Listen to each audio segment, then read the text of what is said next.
Hey guys, good morning. Makol here. Driving tayo pa Ibiya. May meeting tayo with my siblings kasama yung contractor namin. Para dun sa bahay na, alam mo yan, nasunog na yung bahay na gusto namin na maayos na. At the same time, kapag-usapan namin lahat na naging problema namin dun sa hindi nag-a-approve ng building permit. So habang nandito pa si Utol na makakatulong dahil hindi ko siya maasikaso eh. So hopefully maging maayos lahat ng usapan namin. Kami magkakapatid na lang ang mag-uusap kasama yung contractor, then update na lang namin si na Papa. Nahiya na rin ako sa parents namin eh, sa kay Mama at Papa. Kasi syempre tagal na, di ba? Pero I think magiging maayos naman lahat today. Then possibly magdire-diretso siya. So by next year makalipat na dun, makabalik na si na Mama, tapos makapag-start na ulit. Update ko kayo in a while kung probably in less than 1 hour, no? 1 hour or 2 hours, kasi driving pa ako papunta dun, sobrang traffic sa C5. Nagmamadali nga ako, na-late na ako nag-set na appointment pero ako yung na-late. Anyway, okay, update ko kayo later. Try natin mag-vlog kasi gusto ko na start ulit mag-vlog. Try natin. Dami kong gustong i-discuss.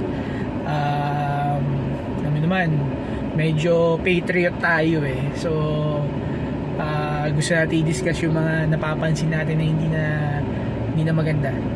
Comment lang, makapag-comment tayo, baka merong makapansin sa mga nasa mga posisyon o yung mga tao na concerned din na katulad natin. Pero anyway, for now, ano tayo? Yun nga, driving, wala pang tulog, galing sa work. Pero okay lang. This is for family, and of course, we will do everything for our family.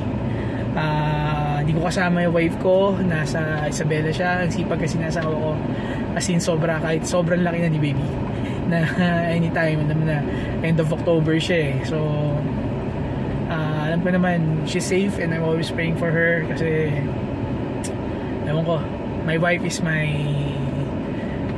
really lucky charm. Kaya ganito rin ako, and siya yung laging how can I say this, si Chari yung talagang mas may direction ako. Nagkaroon ako lalo ng direksyon, nabalik ko yung direksyon na kailangan ko, at mas may direksyon ako simula na nakilala ko siya. And I'm very thankful na at least ngayon magagawa na namin ng way uli. Hopefully maging okay talaga yung usapan namin na nila you, para ma-start na yung bahay.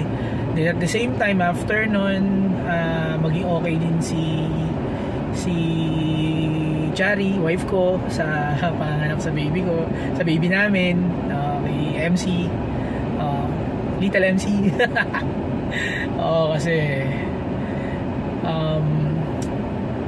yun, update ko kayo later. Then try natin. Wala akong magawa ngayon dahil ayokong antokin, kaya gusto kong mag-vlog.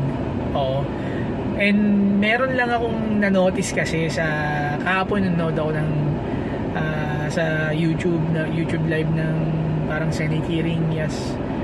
And comment tayo, pati ibigay tayo ng suggestions. So marami lang, alam mo yung may mga napapansin ka na hindi talaga maganda, kailangan mo na mag-react eh. Sumama ka dun. Pwede sabihin na sumasama lang tayo sa mga tao nag-react, pero wala rin mangyari. Okay lang naman. At least mag-react tayo. Malay mo merong makarealize nung iniisip natin, or biglang sabi na, nga no, tama tong tao na to, may point kahit papaano. So yun, update ko kayo in probably 1 to 2 hours. Then let's go from there. Okay, later.